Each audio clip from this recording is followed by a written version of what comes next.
¿Sabes cómo se origina una cueva, un barranco o un glaciar? ¿Es que solo aparecieron y ya? ¿Sabes cuál es el proceso por el cual se originan estos? Soy Maximiliano y hoy te explicaré lo que son el intemperismo y la erosión.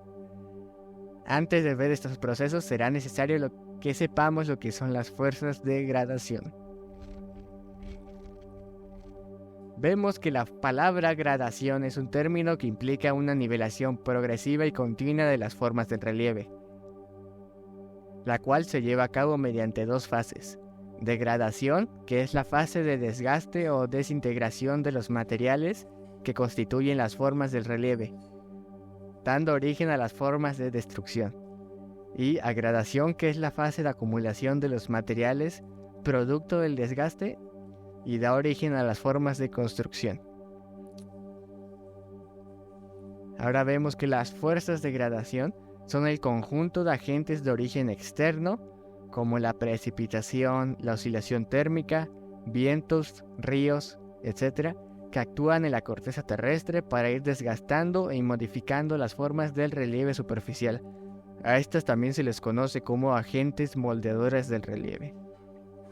En resumen, podemos decir que la gradación destruye, pero también construye. Una vez visto esto, sepamos que la gradación actúa mediante los dos procesos antes mencionados, el intemperismo y la erosión. Veamos lo que es el intemperismo.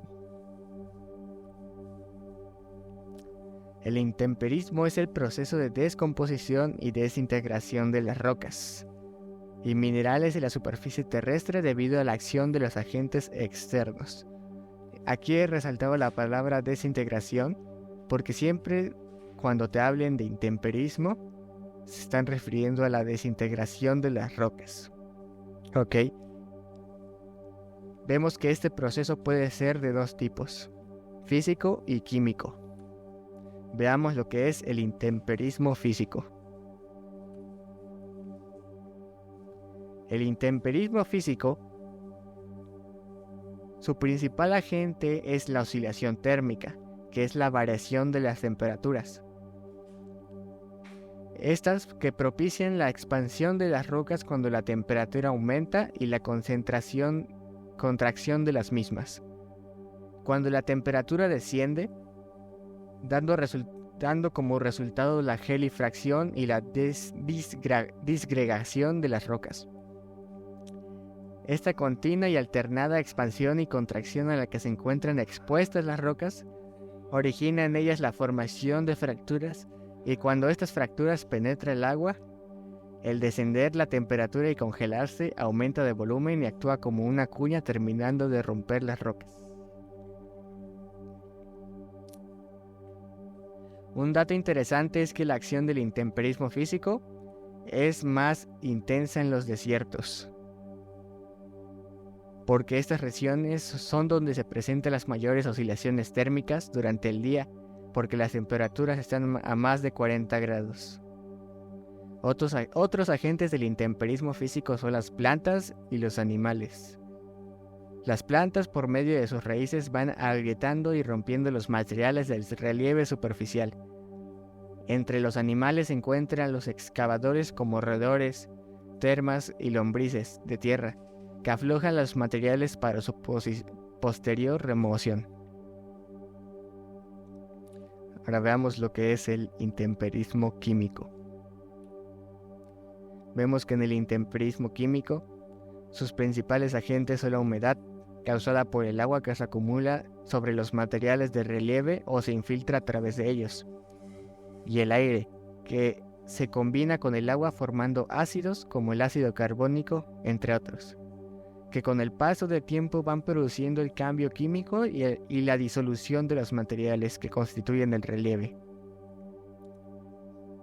Esta disolución a la que se encuentran expuestas las rocas que constituye el relieve es muy lenta, pero se ha podido observar que la acción del intemperismo químico es más intensa en las rocas calizas, donde da origen al modelo carcástico, en la cual se destacan las dolinas, ubalas, las cimas o aven, el polje o llanura carcástica. Las plantas y los animales también actúan como agentes del intemperismo químico, ya que con sus desechos o cuando mueren, al descomponerse, liberan anhídrico carbónico, trazas de amoníaco, ácido nítrico y ácido orgánico que también contribuye a que se produzca un cambio químico en las rocas, así como su disolución. Ahora veamos lo que es la erosión.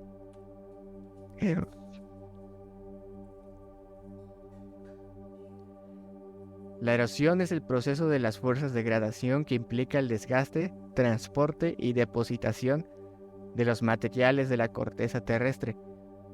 Y los agentes que participan en este proceso son el agua, el viento y el hombre, que van a provocar los distintos tipos de la erosión hídrica, la erosión eólica y la erosión antrópica. Aquí yo igual resalto la palabra desgaste, porque siempre cuando te hablen de erosión te están hablando de un desgaste de las rocas, ¿ok? Vemos que dentro de la erosión está la erosión hídrica.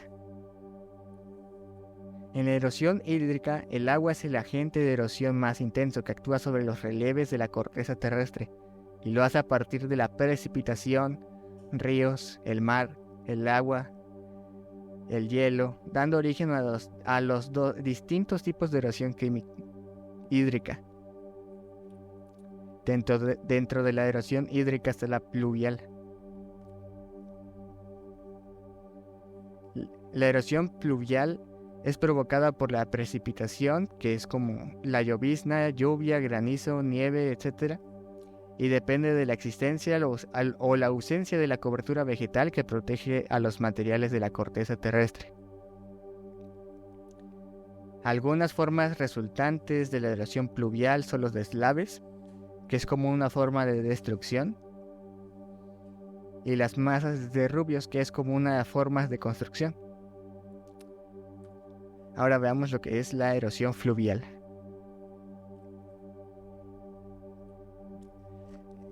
La erosión es la erosión ocasionada por los ríos y se debe en general a la pendiente, el caudal y la continuidad de la corriente, que le dan la fuerza o la persistencia necesaria para ir destruyendo y acumulando los materiales de la corteza terrestre.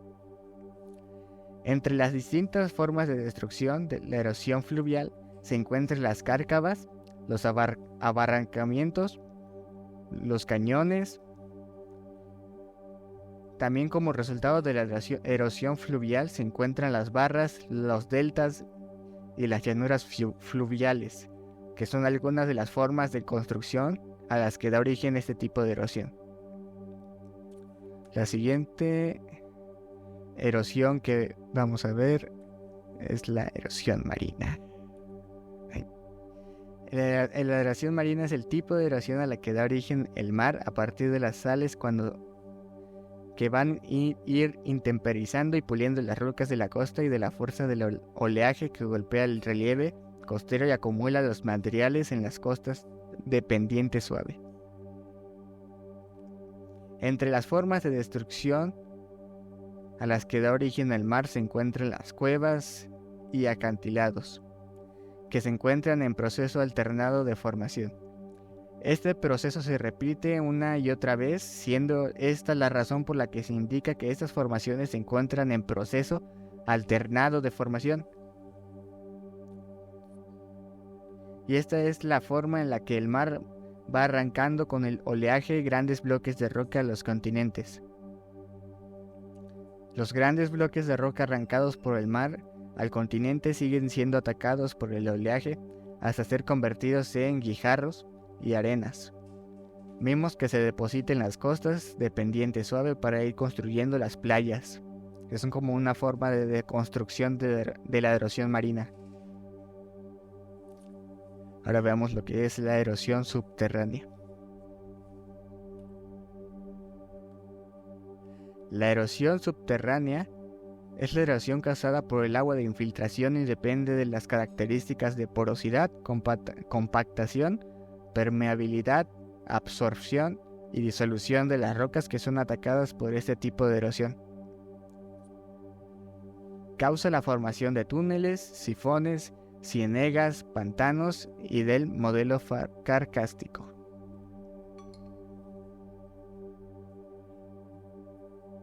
Ahora veamos lo que es la erosión glaciar. Esta es la erosión provocada por el hielo y la nieve y va a depender de la latitud y la altitud. En las altas latitudes las acumulaciones de hielo y las nieves dan origen a la formación de glaciares y fiordos. Provoca la formación de glaciares, fiordos, circos, glaciar de valle y llanuras glaciares. Ahora veamos lo que es la erosión eólica.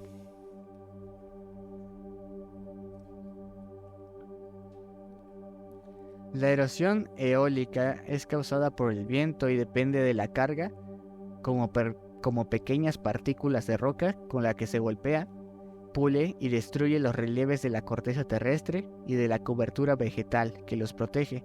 Por tanto, su acción será más intensa en los desiertos, donde no hay vegetación que protege los relieves y la carga de arena es abundante. Entre las formas de destrucción de la erosión eólica se encuentran los cerros testigos, arcos o puentes, las rocas hongo.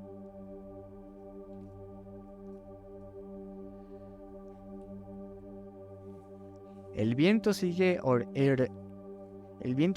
erosionando los cerros testigos y las paredes rocosas, originando en ellas oquedades que van creciendo por acción del viento que sigue atacándolas, hasta que las perfora y traspasa de un lado a otro, dando origen a la formación de arcos o puentes y dunas en formación de barhan, gurs o ergs, así como llanuras desérticas.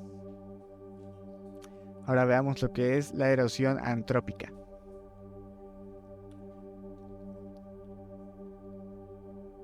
Es la erosión causada por el hombre y va a depender de la capacidad, herramientas y maquinaria que éste tenga para actuar sobre el medio, ya sea erosionándolo en forma directa o bien transformándolo de tal manera que los otros agentes de intemperismo o erosión actúen con mayor facilidad sobre él, llegando a producirse la desertización. Vemos que este tipo de erosión se deriva más que nada de una mala planeación o de la ausencia total de ella. Por ejemplo, una deficiente construcción de carreteras y la falta de drenaje adecuado en ellas origina la formación de cárcavas y deslaves. En términos generales se puede decir que la erosión antrópica tarde o temprano conduce a la desertización, que es el resultado final del proceso de erosión. Y muchas gracias por su atención.